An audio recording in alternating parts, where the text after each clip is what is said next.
Matagumpay na isinagawa ng National Capital Region Police Office ang tactical drone competition na ginanap sa NCRPO Grandstand Camp Bagong Diwa, Bicutan, Taguig City kahapon ng umaga. Pinasinayaan ni Captain Manuel Tamayo, Director General ng Civil Aviation Authority of the Philippines, na nirepresenta ni Captain Ian Del Castillo, Division Head ng Aerial Works Certification and Inspection Division under Flight Operation Department, ang programa at nagsilbing pangunahing tagapagsalita. Ayon kina Captain Del Castillo at Police Brigadier General Lex Efraim Gurat, Deputy Regional Director for Operations, ang paggamit ng drone sa pagpapatupad ng batas ay game changer para sa Philippine National Police. Ang mga aerial vehicle na ito ay nagbibigay ng real-time at intelligence gathering capabilities. Nasusubaybayan nito ang malakiang kaganapan gaya ng SONA, mga rally at strikes para makita ang situation on the ground, at dito makakapagdesisyon ang command group officers na nasa command center. Ang nasabing kompetisyon ay nilahok ng 5 distrito gaya ng Quezon City Police District, Southern Police District, Eastern Police District, Manila Police District, Northern Police District at ng Regional Mobile Force Battalion o RMFB na nagpakitang gila sa pagpapalipad ng mga drones. Ipinakita ng mga kalahok ang kanilang skills at husay sa paggamit ng iba't ibang taktika sa pagpapaandar at operasyon ng drone na nahati sa 4 na bahagi. Sa bandang huli, nakamit ng RNFV ang kampyonato dahil sa kanilang ipinamalas na galing at talento.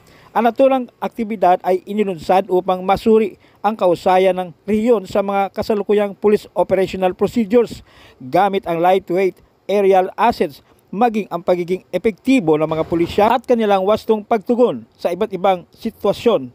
Mga police operations, makikita natin yan pagka mayroong mga malapihan na SONA, may mga strikes, mga rally.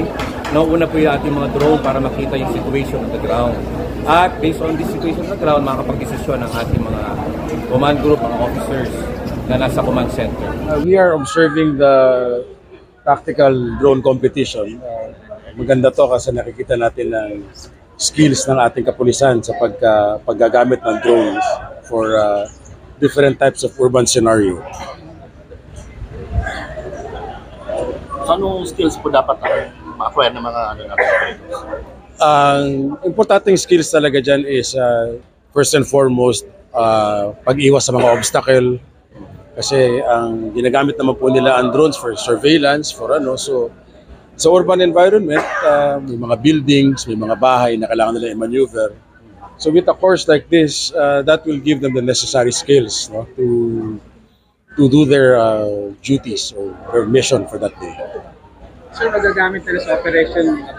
Oh yes, that's malaking bagay para sa kanila dahil sa security din nila. Malayo sila sa peligro kung sila ay nagsa-surveillance, at saka pwede sila mag-positively identify muna bago magpadala ng ating mga kapulisan.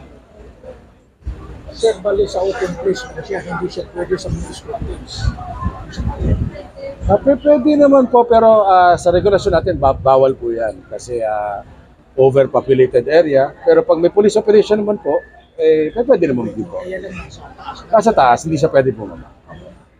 Mga limitations po, ano po yung mga limitations na kailangan natin iwasan? Ang limitations natin dyan is... user po ng drone. Magandang tanong. Salamat sa question na yan. Sa mga drone users natin po, maximum altitude natin is 400 feet above ground level. Tapos do not fly over populated areas. Bawal yun. Bawal po yan. At saka not to fly within 10-kilometer radius of any airport. Tapos kung may mga project naman po tayo na kailangan tayong lumabag dun sa ating 3 batayan na yan, pwede naman po kayo humingi ng special permit sa CAAP. Paano pa yung mga private drone users po? Yung mga private drone users po, pwede rin po silang humingi ng permit. Pero ang ano po dyan, ang ultimately, ang magde-decide din po dyan is ang LGU. Kung ang LGU hindi pumapayag, wala din pong visa ang permit na binibigay ng CAAP. Sir, pagka nag-drone user ka, does it need proper training? Theoretically, dapat po. Pero kasi ang drone naman kasi it's very intuitive.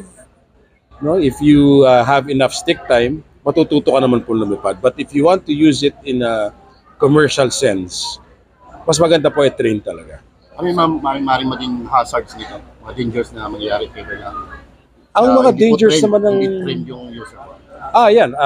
Siyempre, damage to property. At saka siguro kung may matamaan na tao, physical injury, and stuff like that. No? If mga drone user. they will go on training, should it be under po ng CAAP or any other institution or Sa ngayon po, ang training, ang authorized training lang is ang manufacturer's training. No? Tapos, pag nag-train na yung manufacturer, depending sa manufacturer, if they will give the intindihin nila na authority to issue a certificate for training. Sir, ano po yung pwedeng maging parusa in case na hindi ka kumuha ng permit para mag-operate? In terms of penalties po natin, nasa PICAR naman po natin yan, magre-range siya hanggang 200,000 po pagka unauthorized. First offense yun. Depende po sa legal system na po natin yan, sa legal department. So, required na po lahat ng drone user na ma-register ka ng mga... Hindi naman po lahat. Hindi naman po lahat. Kasi meron naman po tayong mga hobbyist, no? Tsaka mga toy drones natin, hindi naman po yan kailangan ng i-regulate. Basically po, ang i-regulate natin is those for commercial use. At saka yung 250 grams up to, I think that's 25 kilograms. Kailangan po i-register yan. Sa mga tulad nito tactical operations. Yan. Kailangan oo, ng oo. regulation. Yes. Kailangan ba sir, kailangan nyo naman ng license? Yes. Kung gagamitin niyo rin po ang drones for commercial purposes, no, or for specific functions, Businesses.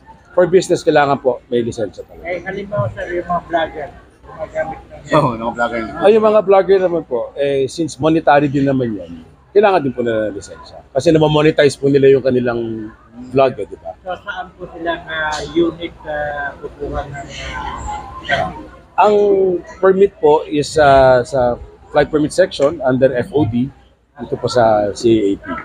Sir, ilan ba yung participant ngayon dito sa sinagawang competition? I think ito sila, the team NPD, FPD, SPD, CPD, LPD, and RMFB. Sir Robert, pag malapit sa airport, at ano nun, control, yung Bawal po siya within a 10-kilometer radius of an airport, no? At kung ang gamit yung drone ay DJI, meron po silang program na hindi rin po gagana ang drone within 10 kilometers of an airport. so mas mahigpit siya pag nasa airport. Yes, kasi iniiwasan natin is magtagpo ang drone at ang aeroplano or helicopter for that matter.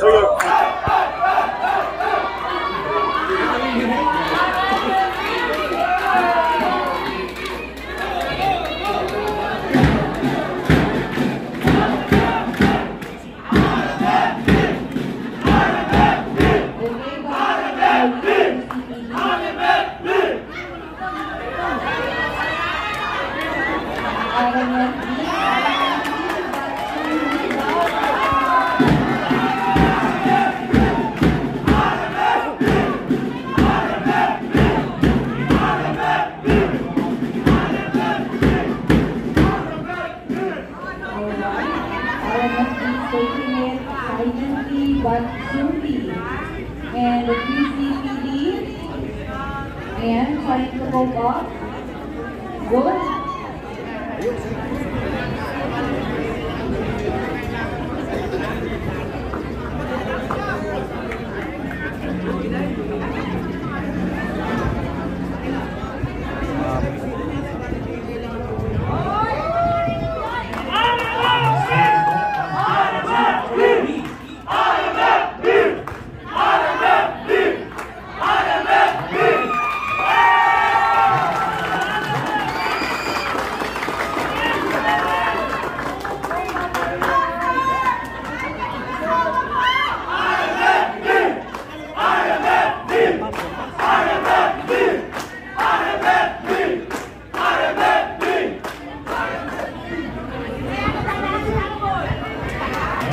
RMFB.